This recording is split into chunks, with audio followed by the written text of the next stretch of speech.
Fabula, Llyr Gwyn Lewis, cyfrol o 8 o straeon byrion gawn ni fan hyn sy'n troedio'r ffin y denau yna rhwng ffuglen, sef y Fabula, a'r ffeithiol.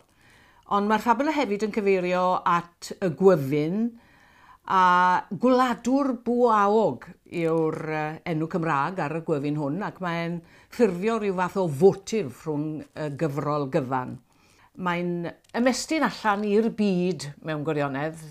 Mae'n mynd i Japan, mae'n mynd i'r Ariannu yn y Patagonia, mae'n hefyd yn mynd i Catalwnia ac Iwerddon, ond mae'n mynd i'r afel ar hyn sy'n yn clymu ni at yn gilydd, dwi'n teimlo, ar draws bellteroedd a chanrifoedd. Mae'n gyfrol bwysig.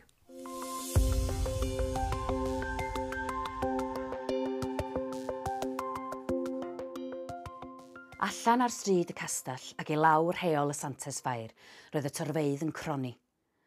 Ac o'i cwmpas ym mhobman, roedd y tân gwyllt yn saethu'r awyr a dwynab di'n goch yn ei ola. Roedd yna goelceth fawr y tu mewn i'r castell a phobl yn dawnsio.